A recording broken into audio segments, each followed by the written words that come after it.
Nous allons aborder ensemble, pour la période de 1948 à 1979, un conflit du Moyen-Orient, le conflit israélo-palestinien, à travers une évolution qui conduit ce conflit d'un conflit israélo-arabe à un conflit israélo-palestinien. Alors il s'agit d'un conflit complexe, volontiers polémique et qui a des répercussions multiples. Nous allons essayer d'être ici le plus factuel possible et le plus juste, bien que les différents aspects de ce conflit puissent être largement discutés et que nous ne prétendons pas non plus être spécialistes de la question. À l'origine de ce conflit, il y a bien sûr la création d'Israël, création sur laquelle nous allons revenir, mais pour laquelle il faut évoquer l'idéologie qui en est à la base, à savoir le sionisme. Alors qu'est-ce que le sionisme? Le sionisme est une idéologie qui se rattache à la construction des États-nations, une construction qui date bien entendu du 19e siècle, puisque c'est au 19e siècle que se développe l'idée que les États ont vocation à être en correspondance avec le territoire d'un peuple, d'une nation qui exerce sur ce territoire sa souveraineté de différentes manières. Ainsi, à l'origine d'une nation, il y a un peuple. Alors une notion complexe, débattue, sur laquelle nous n'allons pas revenir. L'important est de savoir que certaines communautés s'assimilent à l'idée de former ensemble, pour diverses raisons, un peuple. Et c'est le cas des Juifs, et c'est ainsi que le peuple juif va connaître avec le sionisme un mouvement qui va le conduire à vouloir former un État-nation. Le mouvement sioniste fut en particulier lancé, soutenu par l'Autrichien juif Theodor Herzl, que l'on considère comme le fondateur du sionisme, même s'il ne fut pas le seul à porter ce mouvement. Alors pourquoi est-ce que des individus s'assimilant au peuple juif ont voulu créer un État en Israël? Eh bien pour le savoir, il faut identifier l'histoire de ce peuple, une histoire en partie réelle, en partie reconstruite, comme le sont d'ailleurs la plupart des histoires liées aux différentes nations de ce globe.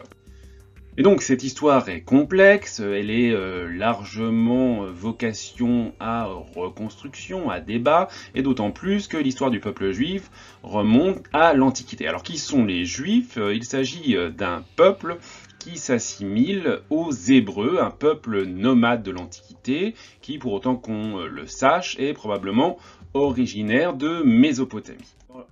Les Juifs ont la particularité de former à la fois un peuple et une religion, la religion juive, religion monothéiste,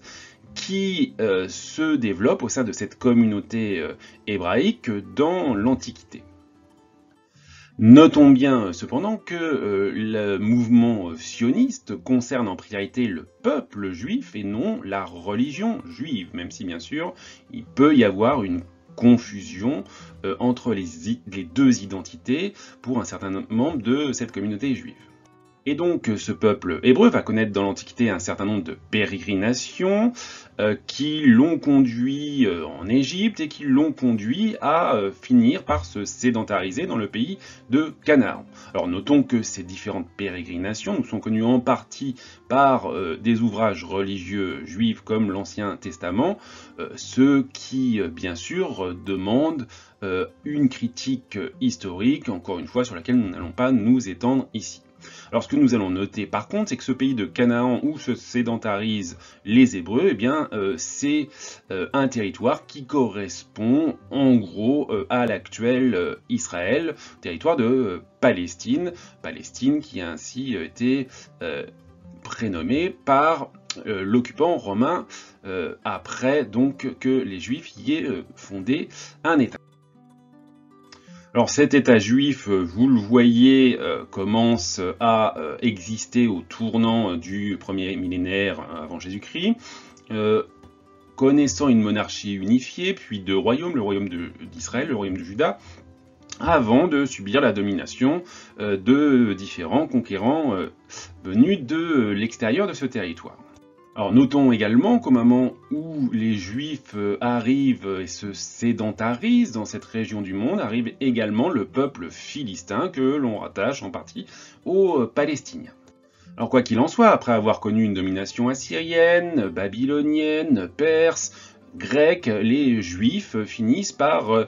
connaître la tutelle romaine. Or, c'est cette tutelle romaine qui va conduire les Juifs, en tout cas certains d'entre eux, à se soulever et à être en partie réprimés par l'administration de l'empereur Hadrien au début de notre ère. Et suite à cette répression, eh bien, une partie de cette communauté juive commence à émigrer. Alors commence ou continue, puisque des Juifs, il en existait des communautés déjà tout autour de ce bassin méditerranéen, au temps même de la Palestine et du royaume d'Israël. Ainsi, quelles qu'en soient les régions, se forme une diaspora juive qui se répartit en différentes communautés. On voit ici les Ashkénazes, les Séfarades, qui vont connaître des cultures différentes, des langues différentes également, mais qui, pour un certain nombre d'entre elles, vont également connaître un certain nombre de persécutions, et ce, dès le Moyen-Âge, d'autant plus que le peuple juif, qui se considère d'un point de vue religieux notamment comme un peuple élu, mais également un peuple élu qui n'a pas vocation à étendre sa religion, eh bien est un peuple qui vit en minorité, en marge des sociétés qui lui font subir de temps à autre eh bien, cet état minoritaire à travers donc des pogroms, des persécutions qui existent au Moyen-Âge et qui prennent une certaine ampleur à l'époque contemporaine, notamment en Europe de l'Est, du côté de la Russie, en particulier au XIXe siècle, mais pas seulement, qu'on se rappelle de l'affaire Dreyfus en France. Ainsi, les difficultés connues par les différentes communautés juives, mais également l'idée de nation qui se développe chez les communautés s'identifiant à un peuple, tout cela va conduire donc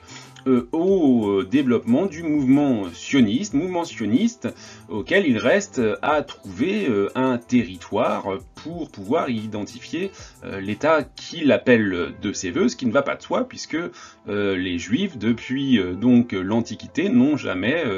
été de nouveau à la tête d'un État. Alors, quoi qu'il en soit, et même si d'autres hypothèses ont pu être soulevées, eh bien c'est vers la Palestine, vers le Proche-Orient, vers l'ancien royaume d'Israël que se portent les objectifs de construction d'un État-nation de la part des Juifs et des sionistes.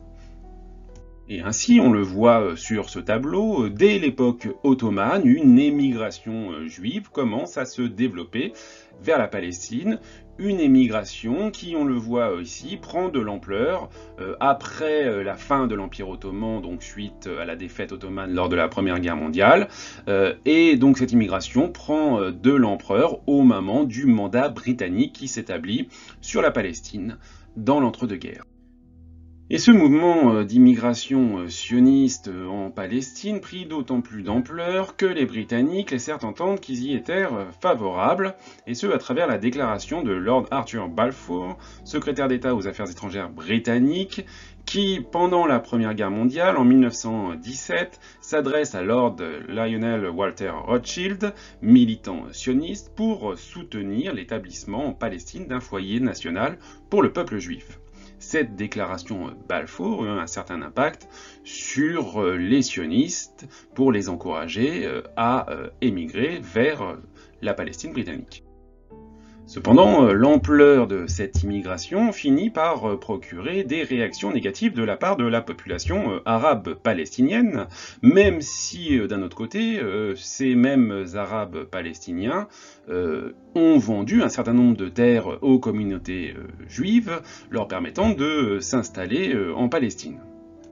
Ainsi, entre 1936 et 1939, une grande révolte arabe a lieu en Palestine, alors qui, il faut le dire, est aussi parallèle au développement d'un mouvement anticolonial qui prend racine dans l'ensemble des peuples soumis à la colonisation. Et quoi qu'il en soit, cette grande révolte arabe, qui est réprimée par les autorités britanniques, les conduit aussi, à travers l'édification d'un livre blanc, à commencer à vouloir limiter l'immigration juive en Palestine pour apaiser les tensions locales.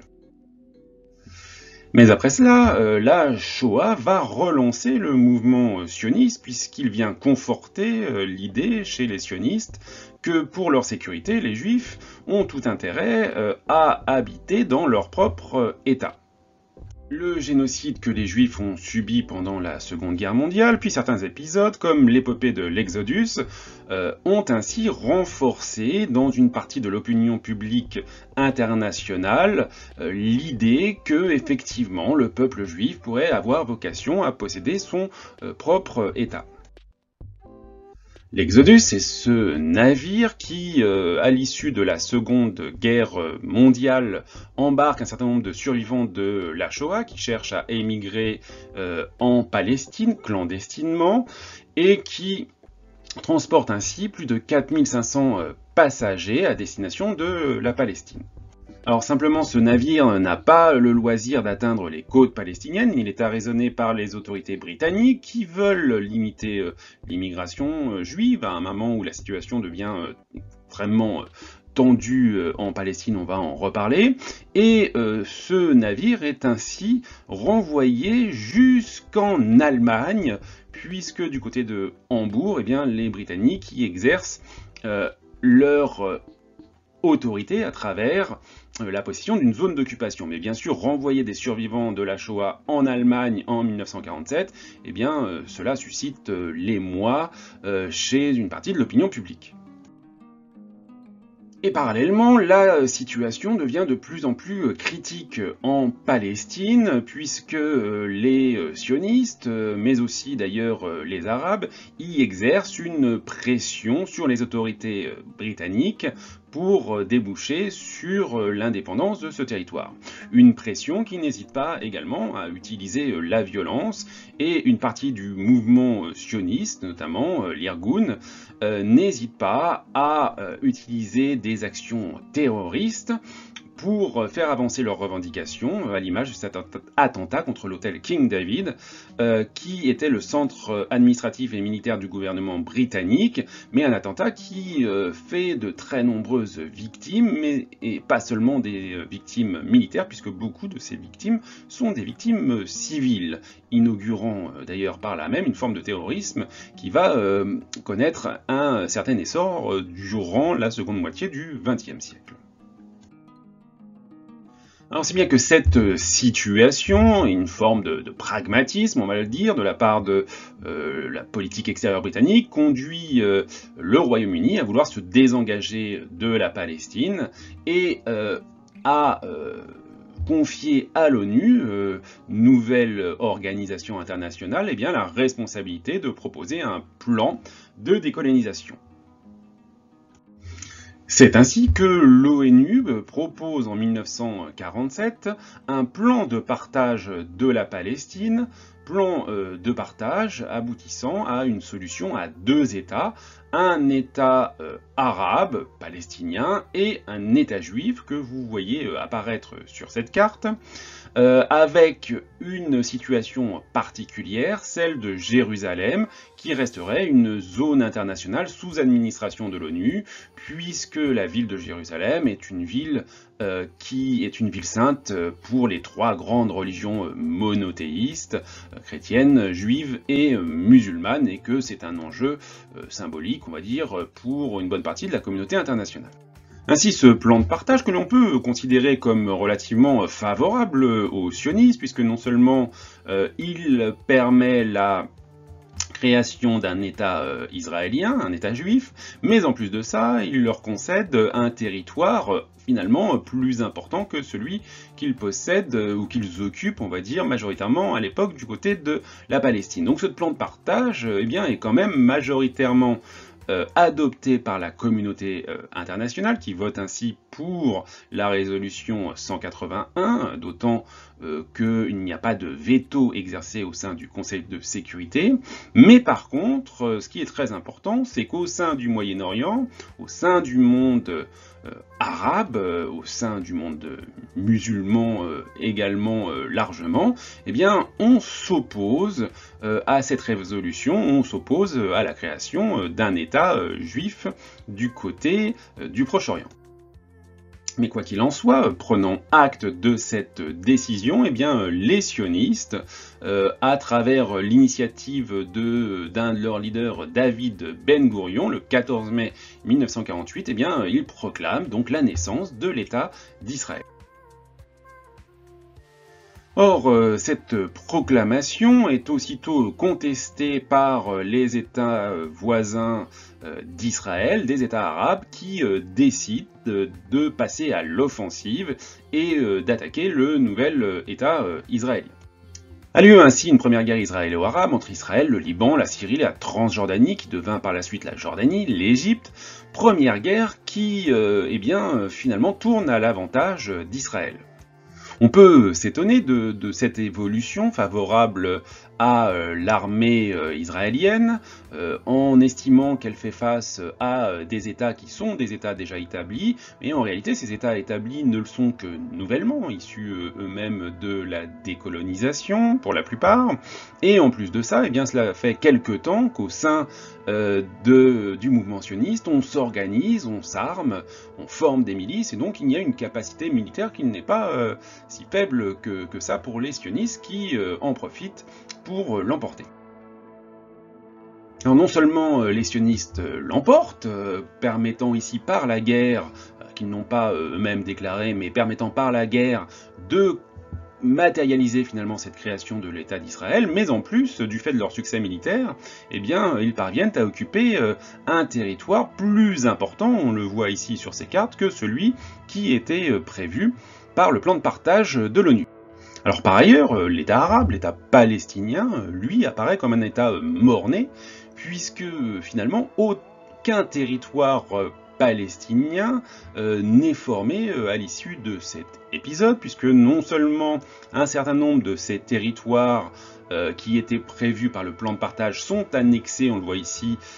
sur la carte par Israël, mais pour ce qui est de ce qui reste, c'est-à-dire en gros la bande de Gaza et la Cisjordanie, eh bien ce sont des territoires qui sont annexés par l'Égypte et par la Transjordanie. Notons que cette annexion se justifie en partie par l'idée du panarabisme. Alors qu'est-ce que le panarabisme? C'est l'idée que les peuples arabes auraient vocation à faire partie d'un même ensemble territorial, une idée qui se développe dans ce milieu du XXe siècle, même si en réalité c'est une idée qui va avoir bien des difficultés à se concrétiser et qui peut aussi servir de prétexte finalement pour ces annexions réalisées par la Transjordanie et l'Égypte. Alors quoi qu'il en soit, la question palestinienne naît avec les conséquences de cette guerre, notamment avec les conséquences de cette guerre, puisque bien des Palestiniens se retrouvent à devoir quitter les territoires qu'ils occupaient à travers une véritable diaspora. Alors cette fuite du peuple palestinien est qualifiée de Nakba en arabe, ce qui veut dire la catastrophe. Et cette Nakba fait écho à la Shoah que les Juifs utilisent pour légitimer leur présence en Israël, et on voit qu'on est ici dans une construction mémorielle, une guerre des mémoires qui s'oppose pour légitimer la présence de ces peuples en Palestine. Alors cette Nakba est d'autant plus forte dans la mémoire palestinienne, dans l'engagement, on va dire, d'une partie du peuple palestinien dans ce conflit, que beaucoup de ces Palestiniens se voient en réalité obligés, chassés des territoires qu'ils occupaient par l'action de l'armée israélienne, par la destruction de villages, et que cette fuite n'est pas une fuite volontaire, même si certains Palestiniens émigrèrent, beaucoup furent contraints d'émigrer et de quitter les territoires qu'ils occupaient. Alors on le voit, c'est populations palestiniennes viennent ensuite se réfugier à la fois dans les territoires de Gaza et de la Cisjordanie, mais aussi au sein des États arabes qui bordent l'État israélien, en Égypte en partie, mais surtout en Transjordanie, en Syrie et au Liban. Ainsi donc, Israël se crée par la guerre, mais cette guerre ne s'achève pas par un traité de paix avec les États voisins d'Israël, des États qui lui restent profondément hostiles et qui ne reconnaissent pas la légitimité de son existence. Israël est donc un nouvel État qui vit sous la menace de nouveaux affrontements avec ses voisins arabes. Et au nom de cette menace, l'État israélien se lance dans une série d'actions préventives, de guerres préventives, pour assurer, selon lui, sa sécurité. La première de ces guerres préventives est celle qui conduit les troupes israéliennes à se joindre aux troupes franco-britanniques qui décident d'occuper le canal de Suez que le nouveau dirigeant égyptien Gamal Abdel Nasser avait décidé de nationaliser. Mais si l'action se déroule bien d'un point de vue militaire, on le voit ici, les colonnes blindées israéliennes parvenant à occuper la péninsule du Sinaï, tandis que les troupes franco-britanniques occupent le canal de Suez, eh bien, elles se passent beaucoup moins bien sur le plan diplomatique, puisque et l'URSS et les États-Unis condamnent l'opération et conduisent ainsi à l'évacuation des territoires occupés par les Français, les Britanniques et les Israéliens. Cette victoire diplomatique de Nasser eut tendance par ailleurs à faire de sa figure un héros à la fois pour le tiers-monde, le mouvement de décolonisation, mais aussi le panarabisme dont il se disait être l'un des porteurs et pour lequel il va donc trouver une certaine légitimité à travers son action, et notamment son action contre Israël. Quelque temps plus tard, en 1967, Israël décide d'une nouvelle action préventive à l'encontre de ses voisins hostiles et prend prétexte ici d'une occupation par l'Égypte du détroit de Tiran, qui occupé prive Israël de l'accès à la mer Rouge. Cette guerre éclair, dite guerre des 6 jours, est pour Israël l'occasion d'une victoire éclatante à travers une série d'actions aériennes qui détruisent au sol les capacités aériennes de ses ennemis, et une action qui permet à Israël, vous le voyez ici, d'occuper de nouveaux territoires, la péninsule du Sinaï, la Cisjordanie, et également le plateau du Golan du côté de la Syrie, plateau du Golan très important puisqu'il permet à Israël de contrôler les sources du Jourdain, ce qui est pour le pays quelque chose de très important sur le plan géostratégique et géoéconomique dans une région qui est extrêmement aride et où le partage de l'eau est un enjeu majeur. Alors, outre les occupations précédemment évoquées, il faut également parler de l'occupation de Jérusalem-Est, où des premières implantations de colons juifs commencent à avoir lieu suite à cette victoire de la guerre des 6 jours. On voit bien ainsi que les bases du plan de partage prévu par l'ONU en 1947 sont de moins en moins en accord avec la réalité géopolitique qui s'instaure à travers les conflits du côté du Proche-Orient. Or, face à ce conflit, face à ses conséquences, eh bien, l'ONU réagit, et réagit notamment à travers le vote de la résolution 242 qui exige la libération des territoires occupés par Israël, mais qui l'exige en échange de la reconnaissance de l'État d'Israël par ses voisins.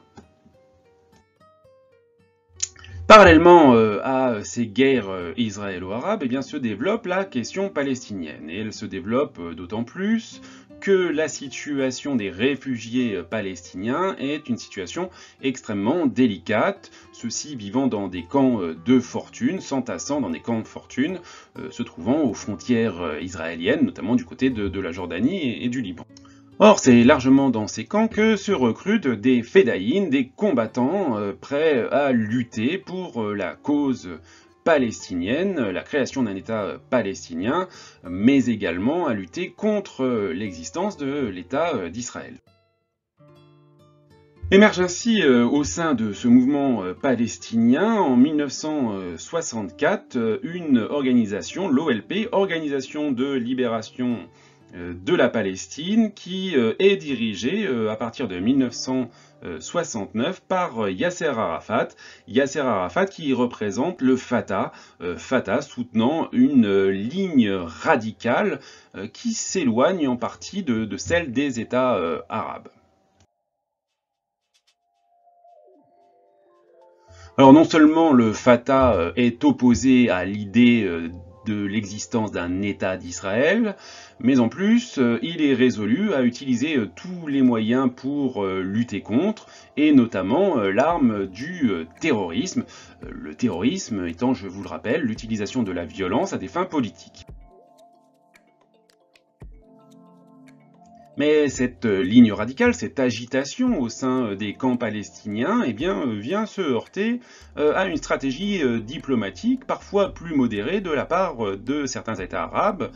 comme c'est le cas de la Jordanie du roi Hussein, Jordanie qui décide en 1970 de déclencher une opération militaire contre les combattants palestiniens qui s'opposent à son gouvernement, opération militaire qualifiée de Septembre Noir qui fait plusieurs milliers de morts parmi les populations palestiniennes. On le voit ainsi, des fissures existent bel et bien au sein du camp qu'on peut qualifier d'arabo-musulman qui soutient la cause palestinienne face à l'État d'Israël. Alors par ailleurs, la stratégie terroriste défendue par le Fatah, par une partie des militants palestiniens, conduit à des actions qui, d'un point de vue de l'opinion publique, ne valorisent pas la cause palestinienne, et c'est le cas en 1972 de la prise d'otages des athlètes israéliens extrêmement médiatisée puisqu'elle a lieu pendant les Jeux Olympiques de Munich. Or, cette prise d'otages finit par un bain de sang, les otages israéliens étant exécutés alors que la police allemande intervient et que finalement le commando palestinien, qui s'était appelé lui-même Septembre Noir, est également l'objet d'une élimination.